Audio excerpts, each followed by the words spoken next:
Hey all, hope all is well. This is another video in the Road to Grandmaster series, and this one I'm going over my round 6 game from the Southwest class that happened in February 2019.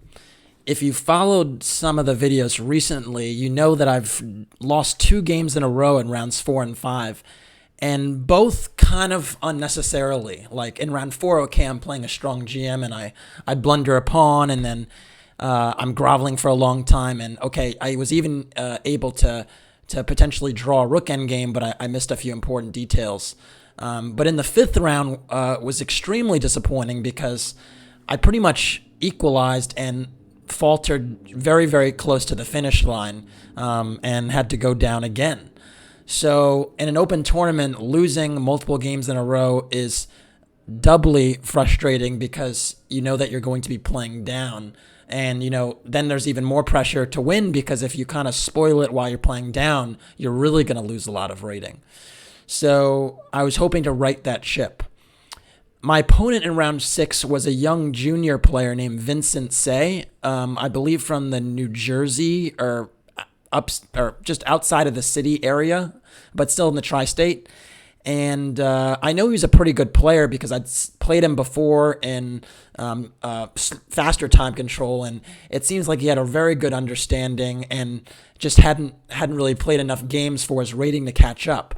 I've mentioned this in the past, but one of the issues with American Open events is you have the potential to play a lot of young players that have FIDE ratings that are wildly out of whack with their USCF, because there aren't as many FIDE rated tournaments as you'd like, and so a lot of players have these massive USCF ratings that are 200 points higher than their FIDE ratings, and it's just a weird system. So in any case, I really did not need to falter against this guy, and because he was rated, I think, about 2,300 FIDE, maybe 2,200, when in actuality he's probably a little bit stronger than that. So anyways, I opened with d4. Vincent played d5, knight f3, knight f6, c4, e6, and then knight c3. I wasn't sure here what system Vincent was going for. Again, this right here after knight c3 is pretty much a tibia of d4 openings from the standpoint that black can go c6 and play a Semislav, knight bd7, which is kind of like a weird hybrid line, can also go c5, which is the semi-tearish, bishop e7, queen's gambit declined, a6, another hybrid version of the queen's gambit that I've even played, and bishop b4, which is the Ragozin. It goes on and on. Basically, there are a lot of options for black here. And you never really know which one your opponent's going to choose, which is kind of frustrating. Vincent decided to play c6, and that told me, okay, this guy's a Semislav player. And here I have pretty much 2 decisions. I can decide to play e3, or I can decide to play bishop g5. e3 is technically supposed to be a bit more solid, a bit safer line against the Semislav, more positional, and bishop g5 is a very sharp line. Just to give you an idea of what bishop g5 looks like, there are lines that go d takes c4, taking that pawn, e4, b5, e5, h6, bishop h4, g5, takes, knight d7. And again, you could see here, these lines are fantastically complicated. You could just tell this position is a mess. So I wasn't too keen on going for a line that crazy. And so instead I opted to play e3. Again, typically against juniors, you're the more experienced player, and they might have a lot of calculating power and talent in that area, but I tend to like to use my positional knowledge to take advantage of their lack of experience, or at least the fact they have less experience than I do. It's almost like a wily veteran in like basketball or football or something, using your brain to take advantage of their incredible athleticism, but less experience and perhaps poor judgment. So I went e3, black went knight bd7, and queen c2. Queen c2 was a line that was extremely popular, I think, in the late 90s, early 2000s. It still played quite a bit, but not as much.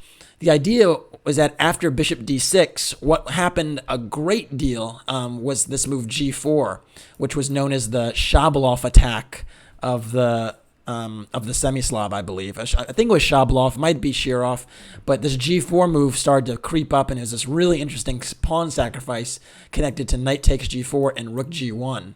And white was just gambiting a pawn to get a lot of play on the king side. Again, I wasn't interested in playing that type of with that type of aggression, so I went bishop d3.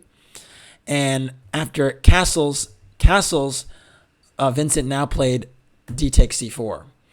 I took on c4, b5, and now in this position, white has two decent choices about where to go back with the bishop.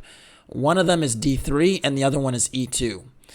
You don't really want to go back to b3 because on b3, the bishop is essentially biting on granite. It's a concept that's used to describe a bishop that's pretty much not really very effective against your opponent's pawns. So in this case, black's pawns on f7 or e6 are kind of just restricting my bishop, so it doesn't serve any purpose there. I went back to e2 to reinforce this knight on f3, and also just to not be in the way of the d file, because I thought that maybe rook d1 might be something I want to do in the future. So after bishop e2, bishop b7 was played. And the key thing in these types of semi-Slav positions are essentially whether or not black is going to get in c5 cleanly. If black gets in c5 cleanly, normally he equalizes because it means that these bishops are screaming down these diagonals, and black just has a lot of active play. White, on the other hand, has to do their best job to kind of make c5 difficult and potentially finish the rest of their developments that the rooks are connected. So I started with rook d1. The reason for that is because c5 is not yet a threat. The reason c5 isn't a threat here because the knight is hitting b5. So in the meantime, I was playing rook d1 to line my rook up against that queen and consider a bishop transfer where I go bishop d2 and bishop e1. So that's the idea. Black played queen c7, good move, getting the queen out of the way of that rook, and now even creating a battery on this diagonal where h2 might be something I have to be concerned about. I went bishop d2, getting my bishop out, connecting my rooks. The bishop is not ideally placed on d2, so I'm definitely going to want to move it away from there soon, but I think it was important to connect my rooks. Now black played a6, good move. A6 protects the b5 pawn, and now we can see that c5 might actually be a threat. And so you always have to look out for this, whether c5 is a threat on each move, because again, if black manages to play c5, he equalizes, and a lot of times might even have a better position. So I went b4, very, very radical move, very, very drastic. And the idea here was to say, you know what, now there's no way you can play c5 for the time being because I have two pawns on that square.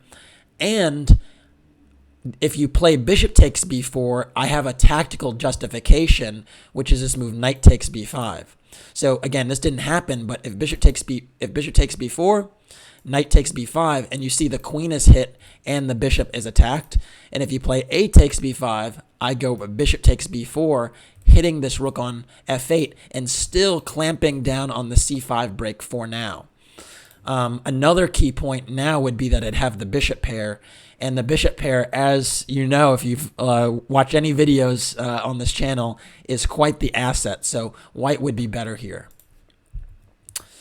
So b4 stops c5 for now, but it does kind of weaken this pawn. So if the queen gets out of the way of these tactics or defends these tactics, the pawn on b4 will be hanging. So now black is going to try to do that by playing a5. And the point is, now this pawn is on b4, it's actually a target, and black very wisely tries to attack it.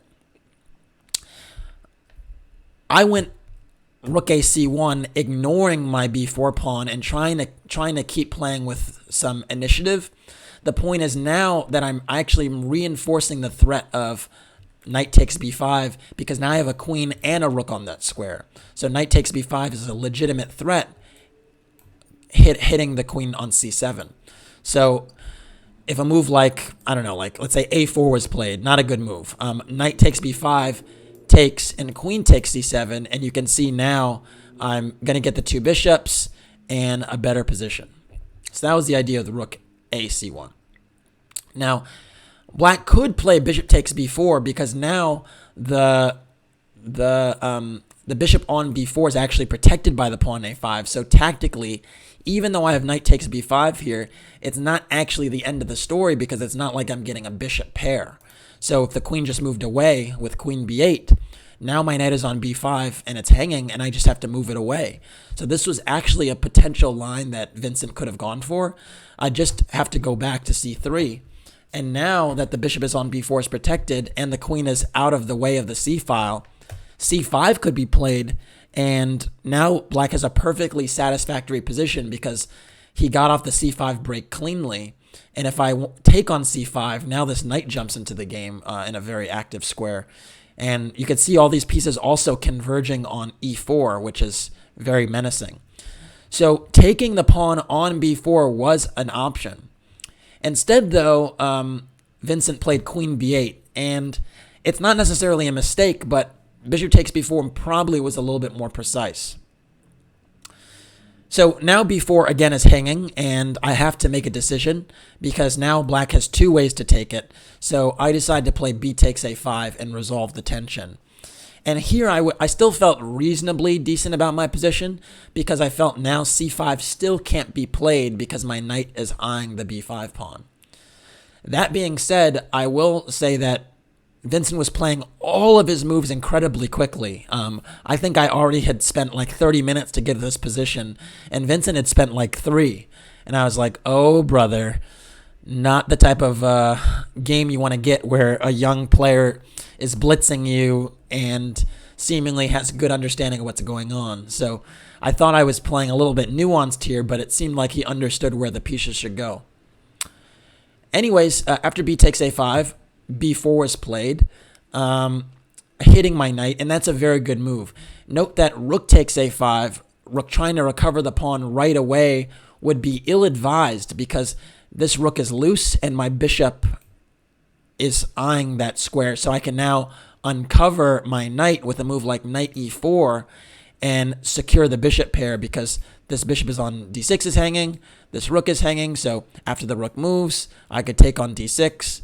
And again, the age-old question of, who's better and why. White has the bishop pair here again, and you can see c5 is not a break that is happening.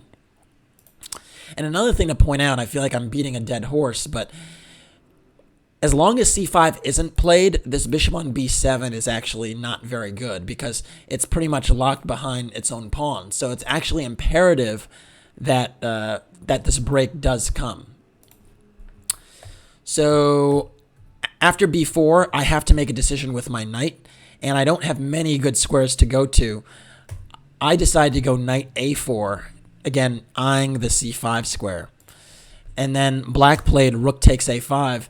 And here I had a little bit of a problem because although my knight is eyeing the c5 square, now c5 is actually a legitimate threat because even though I have 1, 2, 3, 4 pieces on the square, and black only has 1, 2, and 3 defenders, the issue is that my queen is leading in front of the rook on c1. So essentially, the queen is never the piece you want to lead with when you're trying to capture things because it's very valuable. You want the queen in the back. But because the queen is in the front, it actually means that I can't win material after I take twice on c5. I have to take a third time with my queen and I would just lose material. So I'm actually not stopping c5 here, which is a huge, huge problem. So it's a threat now. So I went queen b3 to get out of the way of the c5 move, fully recognizing, though, that now it actually can be played. So after queen b3, I was hitting the b4 pawn, but I did think that c5 should be played now. This was not actually played, but if c5, d takes e5, knight takes, I have to take again, bishop takes. You could see here that black is more or less equalized, and if I go after the b4 pawn with a move like bishop takes b4, Now black can even play bishop takes f3, and this position is, not exactly in my favor. I have a rook for the two minor pieces, but rook and pawn for the two minor pieces, but black has bishop, so I think black would actually have the better chances here. So, yeah, that's pretty much the problem, is I can't stop c5. So I think it should have been played right away. Vincent actually played bishop a8, and that's an effective move, protecting b4, still eyeing c5. And it's clear I'm not going to be able to stop c5, but I think this move wasn't necessary. So after bishop a8, I went rook c4, piling up pressure on the b4 pawn, and honestly just trying to distract black from playing c5. So I was thinking, maybe if he's sufficiently distracted, he won't play c5, and a move like knight d5 perhaps, if he does that, I can go rook dc1, and now c5 can't be played anymore because I have enough pieces lined up against that square. Unfortunately, Vincent was a little bit more alert than that and actually went rook takes a4. A very, very reasonable move. Point being that after the temporary exchange sacrifice, queen takes a4, knight b6 just picks up my rook. And I think that was a reasonable exchange. So I have to go back, and after knight takes e4, bishop takes e4, we have a position where black has traded a few pieces, which wasn't bad because I did have a little bit more space in the center. And now goes for c5.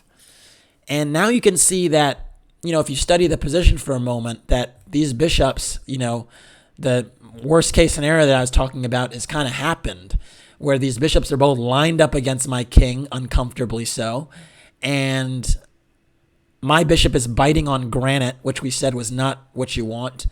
And, I'm just not better here at all. Black is completely equalized, and I have no advantage to speak of. So, yeah, good job by Vincent to equalize.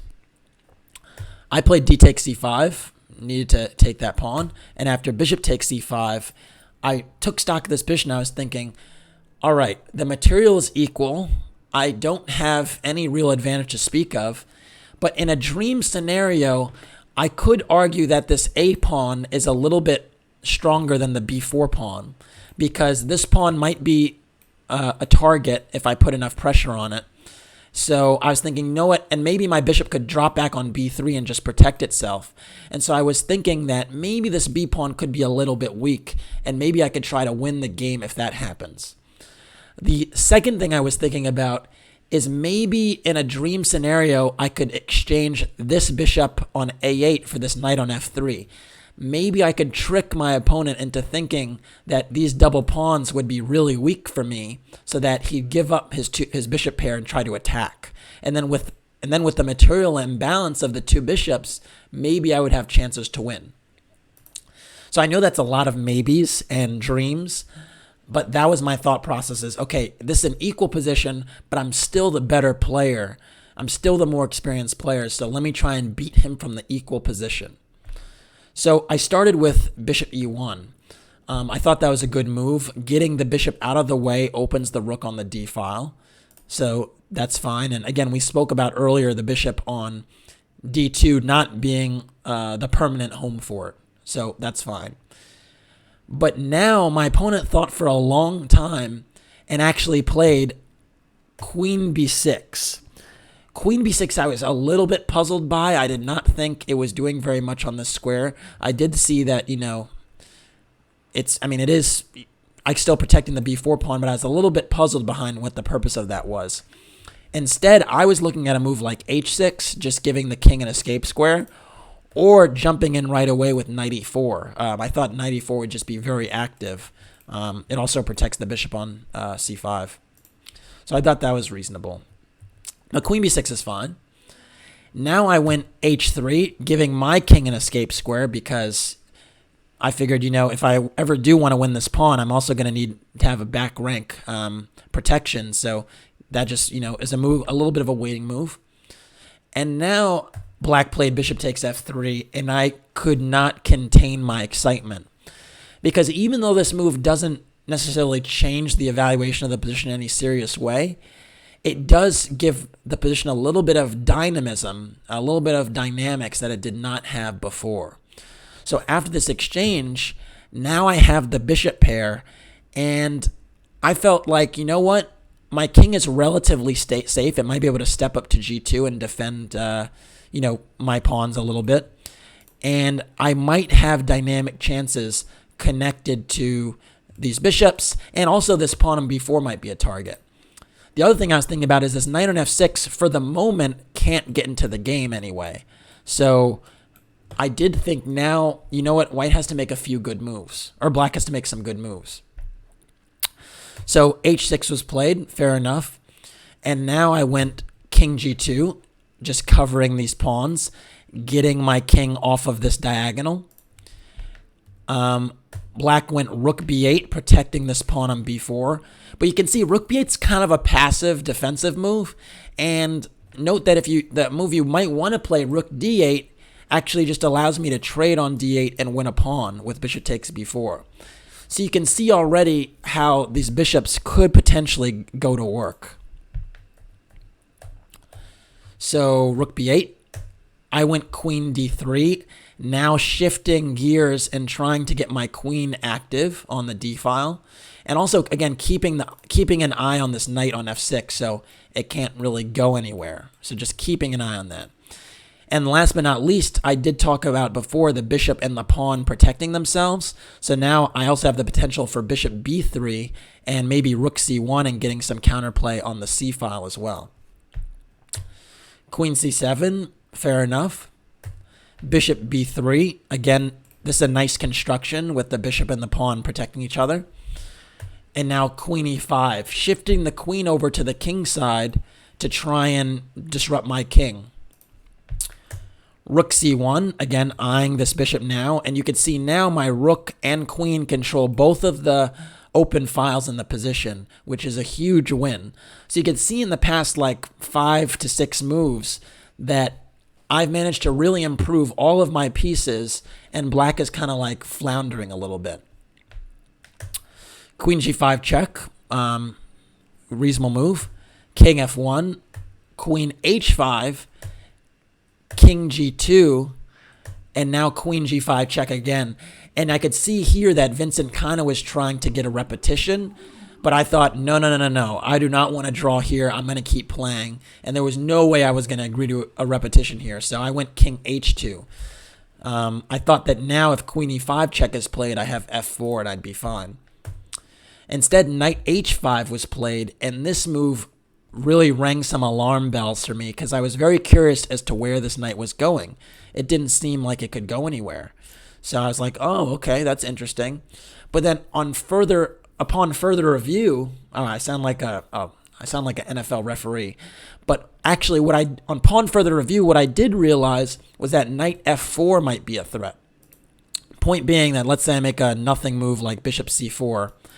Now after knight f4, mate on g2 is threatened, and if e takes f4, there's queen takes f4 check, skewering my king and the rook on c1. So I did see, okay, there is a point to knight h5. He is tactically trying to get in knight f4. I need to deal with that. But once you see that threat, it is a one-move threat, so I just dealt with it with rook d1. Point being is that I got my rook to a square where it's protected, and now knight f4, I could just take it. So instead, bishop b6 was played. Reasonable move, trying to relocate this bishop to this diagonal where it could put a little bit more pressure on me. And I decided to play f4, shutting that down. And now I start to feel pretty good because, again, the queen is now hit. This knight might be a touch misplaced. This bishop and rook are both unprotected, and I'm starting to get somewhere. Queen h4 was played, moving the queen away. But you can see the queen and the knight off sides here just gives me free reign in the middle. And so I went for queen d6. And here I think the game turns. The rook is attacked, the bishop is attacked, and it's not so easy to defend both of them. Rook b7 was played, which is a very, very awkward move. Because now both these pieces are still unprotected, and now even the back rank is a little bit loose. So if I ever got a piece to the back rank, the king might be a little bit airy on h7 because I also have bishop c2 check. So I went rook c1, again, taking advantage of these open files and the lack of coordination here. And I actually believed that I'd be winning here. I thought this was actually a winning position now because I have the threat of rook c8 check and queen f8, trying to get checkmate on h8. The other point is that I also have bishop c2 check as an intermediate move after rook c8, forcing g6 and rerouting my bishop to a new diagonal. So I thought this position should probably be winning.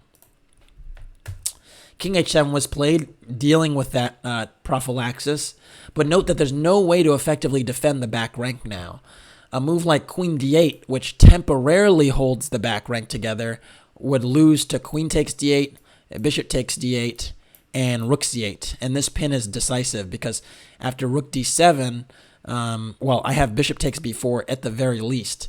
And with the two bishops and an extra pawn, this should be enough to win the game. So instead, king h7 was played, and after king h7, I went bishop c2 check, trying to relocate my bishop and force a weakness over here. So g6 was played, and now bishop e4, and you can see my bishops are working and clocking overtime right now, doing a really fantastic job of covering my king and attacking at the same time. So I love bishops. Queen e7 was played, moving the queen back, and I took on e7 and then took on b4. And now we have like this dream scenario that I was talking about almost 20 moves ago, which was maybe my a pawn is stronger than the b pawn. Maybe I can get the bishop pair. Maybe I can squeeze something here. And I got all those things that I tried to get. So I was very, very pleased. So now it's just a matter of technique because I do need to just sort of walk this a-pawn up the board, just kind of like walking the dog, and then restrict the activity of the bishop and the knight. The knight on h5 is actually already pretty bad, so and even when it gets to f6, it doesn't have a lot of scope because my bishop controls the light square diagonal. So even when the knight gets f6, it's not doing so much. And then on the bishop on b6 is actually really, really well restricted by my pawns. Note that all my pawns are in dark squares, kind of cheapening the effectiveness of the bishop. So rook a7 was played, attacking my a2 pawn, reasonable move. And now I went a3, very important because now this bishop and pawn both protect each other, and it's hard to harass them. Knight f6. Bishop f3, very effective here. Note again, this bishop controls all the forward squares the knight can try to fan out to, so I'm really in control here. And now knight d5, trying to harass my bishop. And this was kind of the last difficult decision in the game for me because I pretty much had to decide whether I want to allow an opposite colored bishop ending a pawn up or whether I want to take on d5 and get rid of one of my bishops. And I reasoned that I probably shouldn't play the opposite colored bishop ending, and that would give him better chances to draw. So I actually took this knight. Again, I don't love to par with my bishops, but I thought this was a little bit smarter. And the point was that after this exchange, this pawn is actually also isolated, so it might be a target. So now I went rook c6, first hitting the bishop, and then after rook b7, bishop c3. And this was the important move, lining my bishop up against this diagonal so that rook c8 might even be a mating threat, and then also blockading this pawn. And my next move, if allowed, was rook d6, eyeing the d5 pawn like that. Or actually, maybe my next move was going to be bishop f6. That's also pretty strong, locking in the king. For instance, if h5 is played, I could play bishop f6, and now this king is like in jail, and rook c8 might be coming up. So after rook b7 and bishop c3, black went for d4, acknowledging that this pawn was probably a goner. And I was thinking, okay, I could take with the e pawn, but on the flip side, then maybe he still has a little bit of counterplay. So I thought, But then if I take with the bishop, then maybe these rook endings could be close to drawn. And so I had kind of a tricky decision here to make. And I decided to play e takes d4, remaining 2 pawns up and still keeping this bishop because it kind of restricts the one on b6. If I did take with the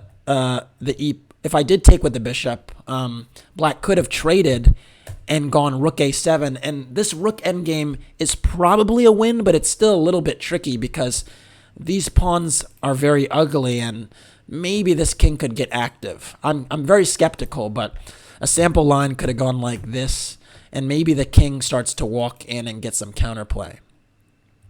So I decided to keep the pieces on the board and wait to trade to an ending that maybe could be even more favorable to me.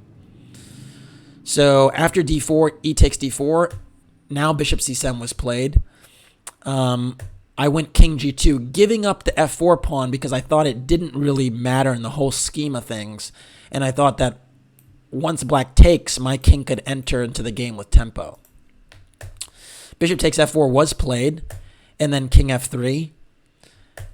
And then bishop c1, trying to get some counterplay on my a3 pawn. And I just went a4, trying to run with my pawn.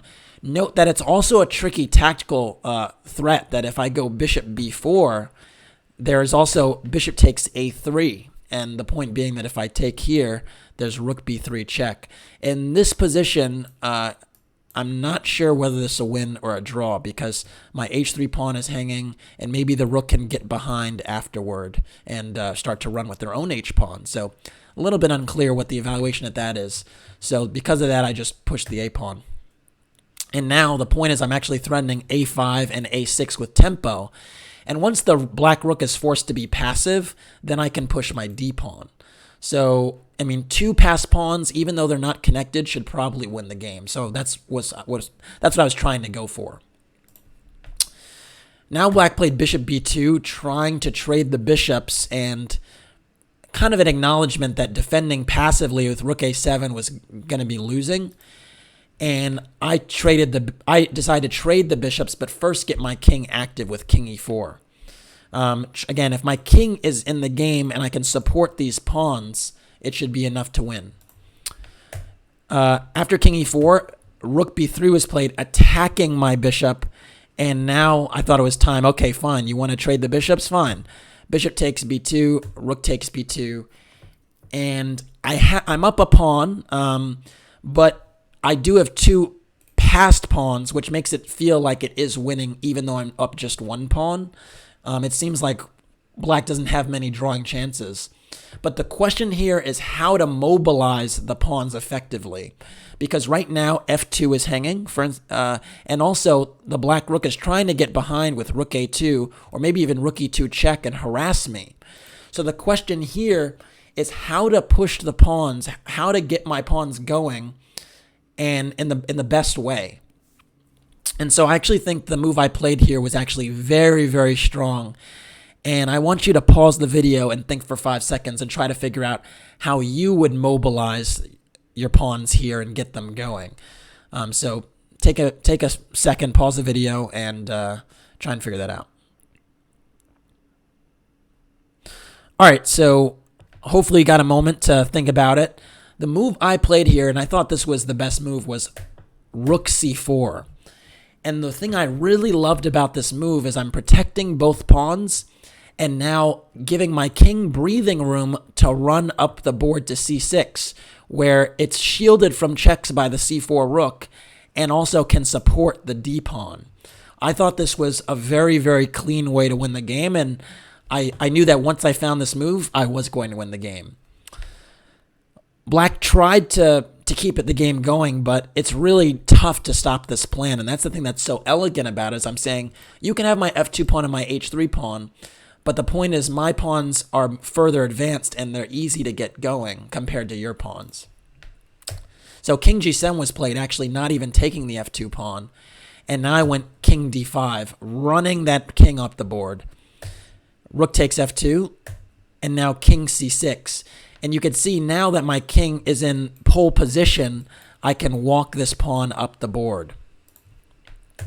king f6 was played, d5, king e7, trying to get to that square before me to make it a little bit complicated, but my king gets there first, and I went king c7. And king c7 has a little bit of a tactical idea, which is that after the move rook d2, I have a really nice move here. And again, maybe you should pause the video here and try and figure this one out. All right, hopefully you had a moment to pause the video. The move was d6 check. The point is that if rook takes d6 is played, now I have rook e4 check, and because of the opposition on the king, black has to interpose with the rook to not lose it on d6. And now I can actually trade, and my pawn is just a touch faster after a5, f5, a6, f4. You can see that my queen gets there just in time and stops the pawn from queening. So a little bit of endgame tactics just to, finish the game nicely. So after d6, it can't be taken. King e8 was played. And now that the king is here, I can play rook e4 check and force the king away. So after king f8, I went d7. And you can see now my pawn is so close to the promised land. And I'm also threatening rook e8 check to try and support it. So black has a few spite checks, which he did use. Rook c2 check, king b6, rook b2 check. I must note that the young players, they have a hard time resigning. So they just don't, honestly. I wish they would, but they don't. So rook b2 check, and now king a7. And it looks like I'm moving my king really far from the pawn. But again, now if the rook goes back, I have rook e8 check. So here, black actually resigned. Very interesting game, I thought, from the standpoint of not having an advantage at all from the opening, but still finding ways to win the game. Unfortunately, this actually happens quite a bit these days, where you're playing an opponent that is, lower rated than you, maybe 100 points, maybe 200 points, and they play the opening like a Grandmaster. They play really, really well. They have no bad pieces to speak of. They know their lines. And you have to kind of beat them in another phase of the game besides the opening. And so I hope you can see here that, the opening isn't everything, because you still have the middle game and the end game to show your stuff. So don't be discouraged if you get into a kind of boring or dry position. You know that there are multiple phases of the game where you can show your stuff. All right, that's it for this one. Thanks for watching. Please like and or subscribe to the channel. And if you want to support the Road to Grandmaster journey, you could do so by making a PayPal donation in the description below. Thank you.